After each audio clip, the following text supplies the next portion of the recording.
So my name is Yoshua.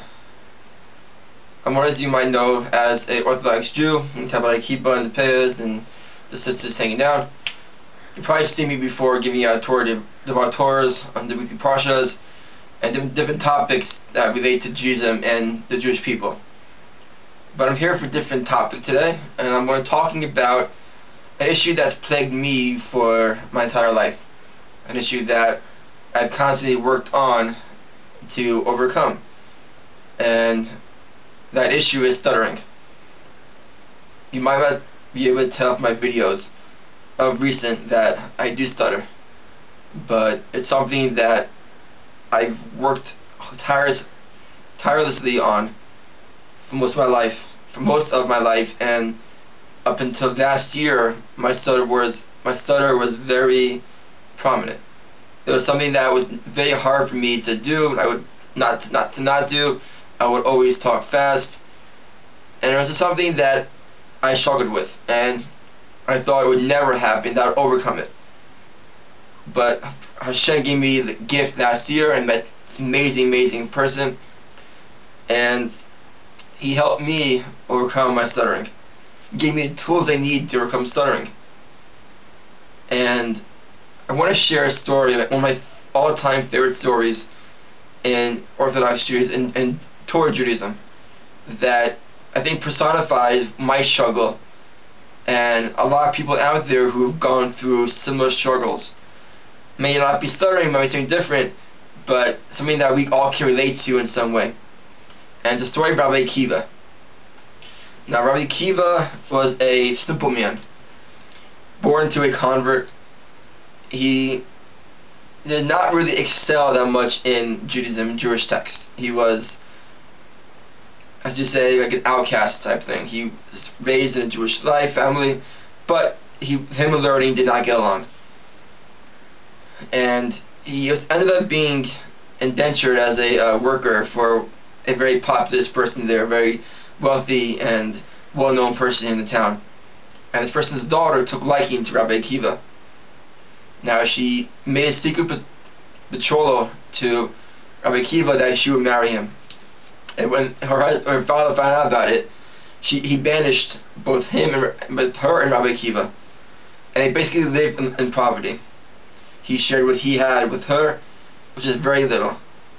One day, a beggar came to the door, and he asked for some straw. Now, Rabbi Akiva and his wife lived on basically nothing. The pillows were straw. Rabbi Akiva says he gives the beggar some straw, and he gives it to him and says, "Here, take." And he says to his wife, "How lucky are we? See, there are people that are poorer than us.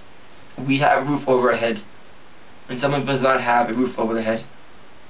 It turns out that the person who came to the door of the beggar was none other than Eliyahu Hanavi, the prophet, the greatest prophet out there, testing Rabbi Akiva to see who he truly was.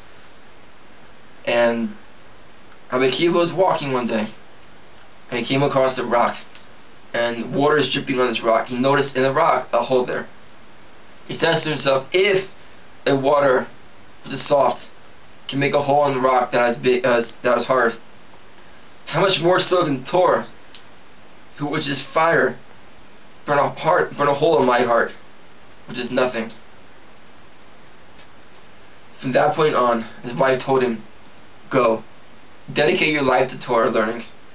He left her for 12 years. 12 years he went to learn in Yavna Yeshiva in Israel. He comes back after 12 years to see his wife.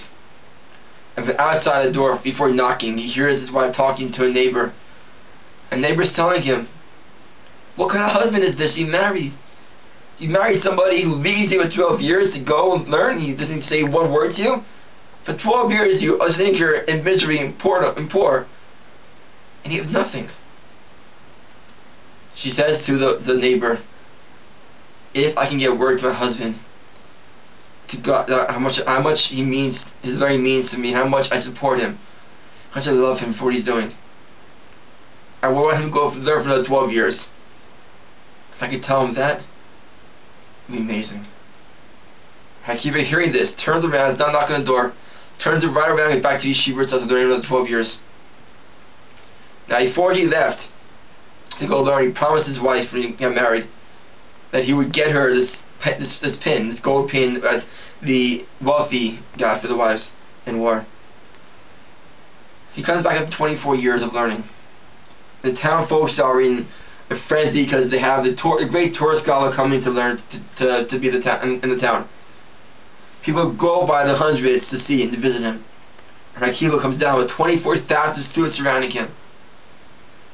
And out comes his wife running through the crowd, and his students try to stop her. He says, "No. Everything that I have, that you have, is owed to her. Because of her. She's everything that I did. Everything I did for is for her. You respect her because she's everything. Without her, I would not be here, and neither would you." When her father found out who he was, that it was his son-in-law, he took away his ban from not giving them any money. He gave over to them his wealth. And Akiva was able to fulfill his promise to his wife in getting her the pennant. Now, what can we learn from the story of Rabbi Akiva? That no matter what happens, by the way, Akiva did this at age 40. And what happens, we can always change our lives for the better. No matter what happens or what we're given in life, dealt with in life, we can work on that and make it better. Rabbi Akiva did it at age 40. He went and learned Torah, became the greatest rabbi out there. The entire Talmud, the Gemara, is dedicated to him in his honor. His students, 5 students of his, and him created the Gemara, the Mishnah. If he can do that at age 40, come back and completely learn Torah, how much more so than we can overcome our minor defects, our disabilities that hinge us in the everyday life, but something that we can overcome. Look forward to more videos on this topic of stuttering in the upcoming weeks and months. Have a good night.